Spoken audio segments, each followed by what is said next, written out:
हनुमान जी जब पर्वत लेकर लौटते हैं तो भगवान से कहते हैं, प्रभु आपने मुझे संजीवनी बूटी लेने नहीं भेजा था, आपने तो मुझे मेरी मूर्छा दूर करने के लिए भेजा था।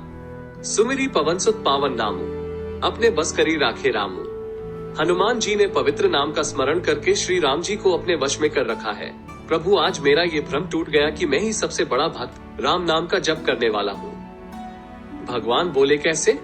हनुमान जी बोले, वास्तव में तो भरत जी संत है और उन्होंने ही राम नाम जपा है। आपको पता है जब लक्ष्मण जी को शक्ति लगी तो मैं संजीवनी लेने गया, पर जब मुझे भरत जी ने बाण मारा और मैं गिरा तो भरत जी ने न तो संजीवनी मंगाई न वैद्य बुलाया। कितना भरोसा है उन्हें आपके नाम पर। आपको पता है उन्होंने क्या किया? जो मोरे मन बच रुकाया, प्रीति राम पद कमल अमाया, तो कपि हो बिगत श्रम सूला, जोमो पर रघुपति अनुकूला, सुनत बचन उठी बैठ कपीसा, कही जय जयति कोसला दीसा। यदि मन वचन और शरीर से श्री राम जी के चरण कमलों में मेरा निष्कपट प्रेम हो, तो यदि रघुनाथ जी मुझ पर प्रसन्न हो, तो यह वानर थकावट और पीड़ा से रहित हो जाए। यह वचन सुनते हुए मैं श्री राम जय जय राम कहता हुआ उठ बैठा।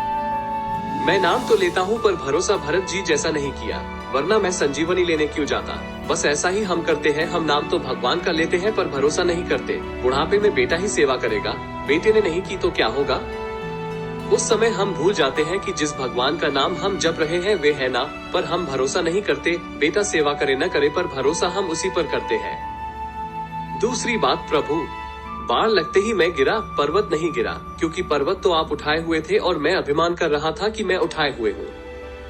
मेरा दूसरा अभिमान टूट गया। इसी तरह हम भी यही सोच लेते हैं कि गृहस्थी के बोझ को मैं उठाए हुए हूँ। फिर हनुमान जी कहते हैं, और एक बात प्रभु, आपके तर्कस में भी ऐसा बाण नहीं है जैसे बाण भरत जी के पास है। आपने सुबाहु मारीच को बाण से बहुत दूर गिरा दिया। आपका बाण तो आपसे दूर गिरा देता है, पर भरत जी का बाण तो आपके चरणों में ला देता है। मुझे बाण पर बैठाकर आपके पास भेज दिया। भगवान बोले, हनुमान जब मैंने ताटका को मारा और भी राक्षसों को मारा तो वे सब मरकर मुक्त होकर मेरे ही पास तो आए। इस पर हनुमान जी बोले, प्रभु आपका बाण तो मारने के बाद सबको आपके पास लाता है, पर भरत जी का बाण तो जिंदा ही भगवान के पास ले आता है। भरत जी संत है और संत का बाण क्या है? संत का बाण है उसकी वाणी, लेकिन हम करते क्या है? हम संत वाणी को समझते तो है पर अनुसरण नहीं करते हैं, और औषधि अनुसरण पर ही फायदा करती है।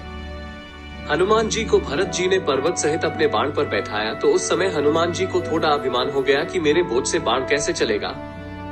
परंतु जब उन्होंने रामचंद्र जी के प्रभाव पर विचार किया तो वे भरत जी के चरणों की वंदना करके चले हैं। इसी तरह हम भी कभी कभी संतों पर संदेह करते हैं कि ये हमें कैसे भगवान तक पहुंचा देंगे। संत ही तो है जो हमें सोते से जगाते हैं, जैसे हनुमान जी को जगाया, क्योंकि उनका मन वचन कर्म सब भगवान में लगा है।